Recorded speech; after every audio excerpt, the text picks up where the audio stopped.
Particularly વાત કરવાના છીએ સેક્સ ડિટર્મિનેશન એટલે કે લિંગ નિશ્ચયની પ્રક્રિયા. હવે લિંગ નિશ્ચયની પ્રક્રિયા કોને કહેવાય?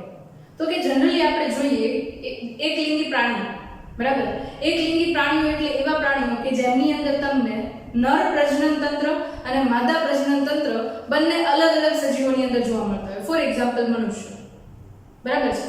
પૃથ્વી ઉપર એવા પણ ઘણા બધા પ્રાણીઓ છે જે દ્વિલિંગી છે, જેને મોટા ભાગે આપણે હર્મેફ્રોડાઇટ કહીએ છીએ, બરાબર. ફોર એક્ઝામ્પલ અળસિયું, જેની અંદર નર પ્રજનન તંત્ર અને માદા પ્રજનન તંત્ર બંને એક જ સજીવની અંદર જોવા મળે છે, બરાબર. તો હવે પ્રશ્ન એ થાય કે અહીંયા આગળ નર તરીકે અલગ સજીવ આવે છે અને માદા તરીકે અલગ સજીવ આવે છે, તો એની પાછળ કયા કયા વૈજ્ઞાનિક કારણો છે, રીઝન શું છે એની પાછળ? તો જે પહેલાનો સમય છે એની અંદર ઘણા બધા વૈજ્ઞાનિક હતા જેમણે પ્રયોગો કર્યા અને ઘણી બધી ખોટી અને સાચી માન્યતાઓના આધારે નર અને માદા પ્રાણીઓ આવે છે એ સમજાવવાની ટ્રાય કરી. અને એમાંના એક વૈજ્ઞાનિક તરીકે અહીંયા હતા હેન્કી, બરાબર. હેન્કીએ આપણને સમજાવવાની સૌપ્રથમ સાચી રીતે પ્રયત્ન કરેલો કે એક્સ કાયની ઓળખ દ્વારા એક્સ રંગસૂત્ર માટેની આપણને સંભાવના આપેલી, બરાબર. હવે એ ઘણા બધા ટાઈમથી કીટકની અંદર પ્રયોગ કરી રહ્યા હતા. એમાં પણ ખાસ કરીને જે કીટક હતું એ કોણ હતું? તો કે નર પ્રાણી હતું કીટક, જેની અંદર એ પર્ટિક્યુલરલી શુક્રકોષ જનનની પ્રક્રિયા છે એનો અભ્યાસ કરી રહ્યા હતા, બરાબર છે. તો તમને ખબર છે કે જ્યારે શુક્રકોષ જનનની પ્રક્રિયા થાય છે ત્યારે એ પ્રકારની અર્ધીકરણની પ્રક્રિયા છે, અને આ અર્ધીકરણની પ્રક્રિયા કોનામાં જોવા મળે? તો કે આવા પ્રકારની પ્રક્રિયા એક લિંગી પ્રાણીઓમાં જોવા મળે જેની અંદર નર અને માદા સેપરેટ છે, બરાબર. એમની અંદર એ અભ્યાસ કરી રહ્યા હતા કીટકની અંદર. હવે જ્યારે કીટકમાં એ અભ્યાસ કરતા હતા ત્યારે એમણે જોયું કે શુક્રકોષો જ્યારે વિભાજિત થાય છે, બરાબર, એમની અંદર અર્ધીકરણની પ્રક્રિયા થાય છે. ફોર એક્ઝામ્પલ, આ ધારો કે એક શુક્રકોષ છે, એના માટેનો માતૃજનન કોષ છે, બરાબર, જેની અંદર કીટકના એક્ઝામ્પલની અંદર એમણે 14 જોડી રંગસૂત્ર જોયા હતા, બરાબર. તો એ 14 જોડી રંગસૂત્ર છે જ્યારે 4 કોષની અંદર વિભાજિત થાય છે ત્યારે દરેક કોષની અંદર 7 રંગસૂત્ર જતા. કેટલા? 7 રંગસૂત્ર જતા. ફોર એક્ઝામ્પલ, અર્ધીકરણની પ્રક્રિયા થઈને એક કોષ, 2, 3 અને 4 આવી રીતે 4 કોષો મળે છે. તો એ 4 કોષોમાં એમાં એવું જોવે છે કે અડધા કોષો છે એમની અંદર આ રંગસૂત્ર X છે જોવા મળે છે અને અડધાની અંદર જોવા મળતું નથી, પણ એના બદલે Y રંગસૂત્ર હાજર છે, બરાબર. શું જોયું એમણે? તો કે અડધા રંગસૂત્રની અંદર X રંગસૂત્ર છે, સોરી, અડધા જન્યુઓની અંદર અડધા શુક્રકોષો છે એમની અંદર X રંગસૂત્ર છે અને અડધાની અંદર એમણે જન્યુ તરીકે જન્યુમાં રહેલા રંગસૂત્ર તરીકે Y રંગસૂત્ર જોયું. તો ત્યારે એમણે આ X રંગસૂત્ર છે એમને X કાય તરીકે ઓળખાવ્યું, બરાબર. એને શું કીધું? X કાય.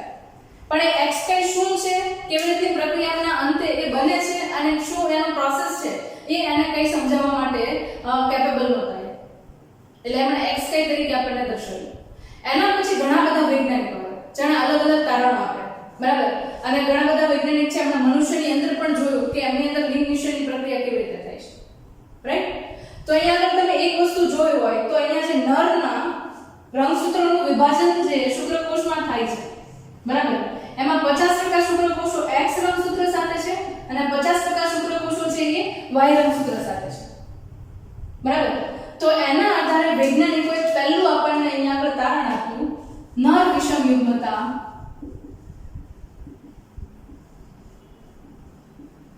બરાબર, મેલ હેટરોગેમી.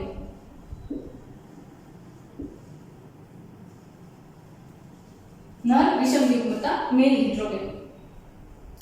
હવે આવું નર વિષમયુગ્મતા કોની અંદર જોવા મળે? એક્ઝામ્પલ તરીકે યાદ રાખજો, બાકી ડિટેલ સ્ટડી જે છે આગળના લેક્ચર્સની અંદર આપણે કરવાના છે.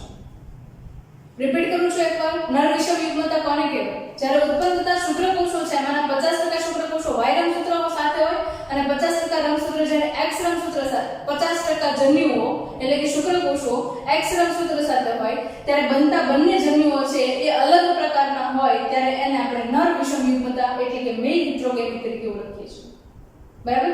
એક્ઝામ્પલ તરીકે કોની અંદર નર વિષમયુગ્મતા જોવા મળે? તો કે મનુષ્ય, ડ્રોસોફિલા, આના ઉપરાંત કેટલાક બીજા કીટકો છે એની અંદર તમને આવું જોવા મળે છે, બરાબર. હવે એની સામે જોઈએ તો ઘણા બીજા સજીવો હતા જેમની અંદર માદાની અંદર વિષમ યુગ્મતા જન્યુઓમાં જોવા મળતી હતી. એટલે કે ઉત્પન્ન થતા અંડકોષો છે એમાં ઘણામાં X રંગસૂત્ર હોય અને ઘણામાં Y રંગસૂત્ર હોય, એ રીતે, બરાબર. તો આવું એક્ઝામ્પલ તમને એક દર્શાવું તો પક્ષીઓની અંદર તમને આવું જોવા મળે છે, બરાબર. પક્ષીઓની અંદર તમે જુઓ તો ત્યાં આગળ માદા જે છે એ ઉત્પન્ન કરતી હતી અંડકોષ, અને એ અંડકોષ છે એમાં 50% અંડકોષો છે એની અંદર X રંગસૂત્ર અને 50% ની અંદર Y રંગસૂત્ર જોવા મળતા હતા. હવે અહીંયા આપણે એક કન્ફ્યુઝન ક્રિએટ થાય છે. અડધા અહીંયા તમે નરની અંદર જો તો XY તરીકે આપણે ડિફરન્શિએટ કર્યું, તો એ જ રીતે માદાની અંદર જે વિષમ યુગ્મતા જોવા મળે છે એને પણ XY વડે ડિફરન્શિએટ કરીએ તો આપણે કન્ફ્યુઝ થઈ જઈએ. તો એના માટે અહીંયા આગળ પક્ષીની અંદર રંગસૂત્રોની સંખ્યા, લિંગી રંગસૂત્રો અને દૈહિક રંગસૂત્રો છે એમની સંખ્યા છે એ બદલાતી છે, બરાબર. તો અહીંયા આગળ જે પક્ષીની અંદર બનતા અંડકોષ છે માદામાં, બરાબર, એની અંદર Z રંગસૂત્ર તરીકે દર્શાવીએ છીએ અને W રંગસૂત્ર તરીકે દર્શાવીએ છીએ. એટલે તમે જોયું કે 50% ની અંદર Z રંગસૂત્ર છે અને 50% ની અંદર W રંગસૂત્ર છે. તો આ પ્રકારે જ્યારે માદાની અંદર તમને બે અલગ પ્રકારના જન્યુઓ જોવા મળે ત્યારે એને તમે શું કહેશો? માદા વિષમ યુગ્મતા, એટલે કે ફિમેલ હેટેરોગેમી, બરાબર છે. આ તમને જોવા મળે છે.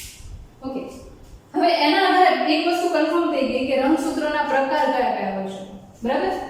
તો એ જોઈએ છે રંગસૂત્રોના પ્રકાર.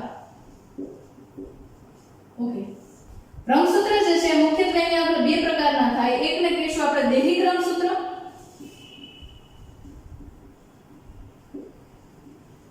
અને બીજા જે છે એમને આપણે કહીશું લિંગી રંગસૂત્ર. હવે જે અહીંયા આપણે લિંગી રંગસૂત્ર છે ને ઇંગ્લિશમાં આપણે કહીશું સેક્સ ક્રોમોસોમ્સ, સેક્સ ક્રોમોસોમ, અને અહીંયા આપણે દૈહિક રંગસૂત્ર છે એને કહીશું ઓટોસોમ્સ, બરાબર. ઓકે, બીજી એક વસ્તુ અહીંયા આપણે સિમ્બોલથી આપણે દર્શાવીએ છીએ. જો એકકીય પરિસ્થિતિની અંદર અંડકોષ અને શુક્રકોષની અંદર તમે ઓટોસોમ્સ જુઓ તો ખાલી એ વડે દર્શાવશો, એટલે કે n પરિસ્થિતિ, અને દ્વિકીય હશે 2n પરિસ્થિતિ તો એને 2n વડે દર્શાવશો, એટલે કે આ જોડીમાં છે રંગસૂત્ર એવું દર્શાવે છે અને આ જોડીમાં નથી. હવે એ તમને ઓલરેડી ક્લિયર હશે. જોડીમાં ક્યારે હોય તો કે જ્યારે દૈહિક રંગસૂત્ર છે એને આપણે દર્શાવતા હોઈએ, એટલે કે અહીંયા આગળ ફલિતાંડ બની જાય એમાંથી આખું જે બેબી નિર્માણ પામે છે એ કેવું હોય તો કે દ્વિકીય હોય. પણ અહીંયા આગળ માતૃજનન કોષ છે એની અંદરથી જે અંડકોષ અને શુક્રકોષ બને છે એ કેવા હોય તો કે એકકીય રંગસૂત્ર દર્શાવતા હોય એવા પ્રકારના જન્યુઓ ઉત્પન્ન કરે છે, જેને આપણે n વડે દર્શાવીએ છીએ, અને દૈહિક કોષો છે એને 2n વડે દર્શાવીએ છીએ, બરાબર. એ જ રીતે જો અહીંયા આગળ લિંગી રંગસૂત્ર છે એને હું પ્રજનનની પ્રક્રિયા દરમિયાન કોષો ઉત્પન્ન થાય છે ત્યારે x હોય તો પણ એ n થયો, ખાલી x હોય તો, અને એ y હોય તો પણ એ n થયો, બરાબર. કારણ કે શુક્રકોષની અંદર જોડીમાં જતા નથી. જો જોડીમાં બાય ચાન્સ જાય તો એક પ્રકારે વિકૃતિ છે જે આગળના લેક્ચર્સની અંદર આપણે જોઈશું, બરાબર. જનીનિક ખામી, રંગસૂત્રીય ખામી, સોરી. ઓકે, નેક્સ્ટ એના પછી જો અહીંયા આગળ x હોય તો પણ એ 2n થયું અને xy હોય તો પણ એ 2n થયું, બરાબર. એટલે કે જો અહીંયા આગળ નર હશે તો એની અંદર સોરી xy હશે અને માદા હશે તો એની અંદર xx હશે. એટલે હું માદા છું તો મારા કોષો જે છે દૈહિક કોષો, સ્કિનનો કોષ લઉં, બરાબર, તો એની અંદર તમને xx રંગસૂત્ર મળશે, છેલ્લી જોડી જે રંગસૂત્રની છે. અને આ જે છે એ 1 થી લઈને 22 જોડી છે તમને દૈહિક રંગસૂત્રની મળશે.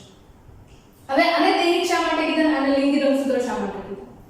તો કે જે લિંગ નિશ્ચયની પ્રક્રિયા છે એ મોટાભાગે x અને y રંગસૂત્ર ઉપર આધારિત છે, એટલા માટે આમને આપણે લિંગી રંગસૂત્ર કીધા.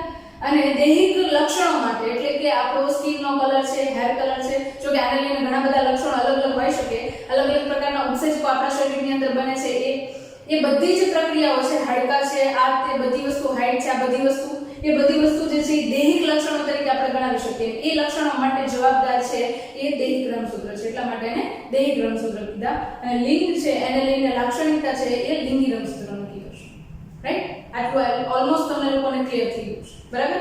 ત્રણ વસ્તુ આપણે સમજીએ, એક નર વિષમ યુગ્મતા, માદા વિષમ યુગ્મતા અને રંગસૂત્રના અલગ અલગ પ્રકાર, દૈહિક રંગસૂત્ર અને લિંગી રંગસૂત્ર બરાબર.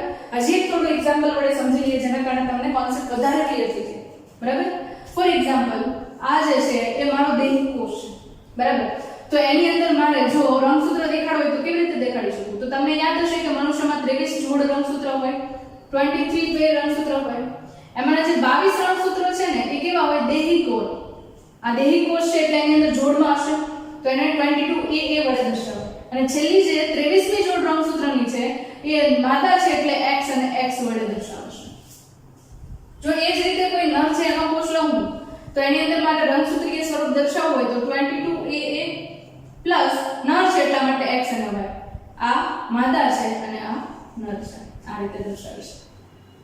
હવે આ તો આપણે સામાન્ય પ્રકારના બે જોયું, એક નર વિષમ યુગ્મતા અને માદા વિષમ યુગ્મતા. જો હજી પણ આમાં ક્લિયર ન થતું હોય તો નો પ્રોબ્લેમ, આપણે આગળના લેક્ચર્સ ની અંદર એક્ઝામ્પલ સાથે ડિસ્કસ કરવાના છે રાઈટ.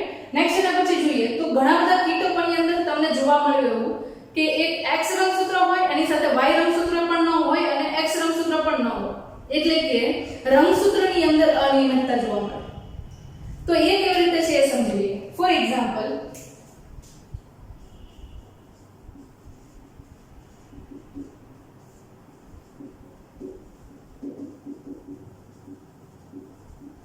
આપણે આગળના લેક્ચર્સ ની અંદર એક્ઝામ્પલ સાથે સમજશું બરાબર.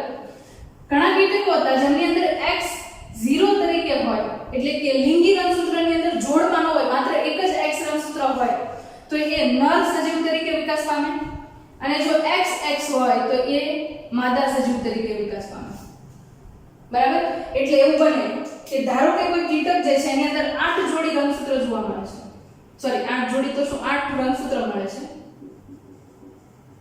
બરાબર. સામાન્ય જાતિની અંદર 8 રંગસૂત્ર મળે છે. જો એની અંદર 8 રંગસૂત્ર હોય તો એ માદા બનશે, અને જો એની અંદર 7 રંગસૂત્ર હોય તો એ નર બનશે. આઈ થિંક તમને ક્લિયર થતું હશે બરાબર. એનો મતલબ એવો થયો કે અહીં આગળ 3 રંગસૂત્ર છે એ કેવા છે? તો કે 3 રંગસૂત્ર છે એ દૈહિક છે પ્લસ XX આ પ્રકારનું બંધારણ હોય તો એ માદા બન્યું. અને જો એ જ રીતે નર જોઉં તો અહીંયા આગળ 3AA પ્લસ X0, 0 નો મતલબ છે કે અહીંયા આગળ એક જ X રંગસૂત્ર છે સાથે Y રંગસૂત્ર નથી. તો એવા પ્રકારે કીટકોની અંદર પણ તમને લિંગ મિશ્રણ જોવા મળી શકે છે બરાબર. આ નરની અંદર તમને જોવા મળે સેમ એ જ પ્રકારે માદાની અંદર પણ હોય. ઘણા બધા કીટકો છે એની અંદર તમે શું જોવો છો તો કે X0 AA તો એ બનશે માદા, અને AA પ્લસ XX તો એ બનશે નર. આ પણ એક એનું જ એક્ઝામ્પલ છે, પણ અહીંયા આગળ જે તમે માદાની અંદર વિષમ યુગ્મતા જોતા હતા સેમ એ જ પ્રકારે અહીંયા માદાની અંદર એક રંગસૂત્રની ગેરહાજરી પ્રકારે લિંગ મિશ્રણ જોવા મળે છે બરાબર. તો આ જે છે એ મેઇન ટાઈપ જોઈએ. હવે લિંગી રંગસૂત્ર છે એની અંદર આપણે બે રંગસૂત્ર જોઈએ છે, એકને જોઈએ છે X રંગસૂત્ર અને એકને Y રંગસૂત્ર કહીએ છીએ. એને લઈને થોડું સમજી લઈએ બરાબર. એટલે લિંગી રંગસૂત્ર છે એના મુખ્ય કેટલા પ્રકાર થયા? બે પ્રકાર થયા. એકને X રંગસૂત્ર તરીકે ઓળખીએ, એકને Y રંગસૂત્ર તરીકે ઓળખીએ રાઈટ.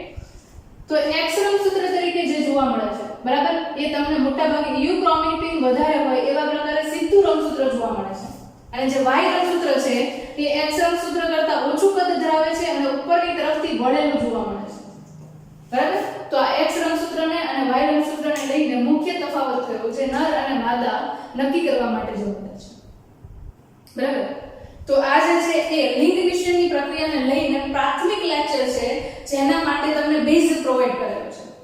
નેક્સ્ટ આગળના લેક્ચર જે છે એની અંદર આ જેટલા પણ તમને પ્રકાર અહીંયા આગળ દર્શાવવામાં આવેલા છે બધાને લઈને અલગથી ટોપિક લઈને આપણે લેક્ચર્સની અંદર સ્ટડી કરવાના છે. મારા તરફથી તમને મેં લિંગ વિષય માટેના બેઝિક્સ છે એ સમજાવવાની ટ્રાય કરી છે. છતાં પણ જો તમને કોઈ ડાઉટ હોય તો કમેન્ટ્સ બોક્સમાં કમેન્ટ કરી શકો છો, અને આના ઉપરાંત તમે નેક્સ્ટ લેક્ચર્સ જે આવે એના માટે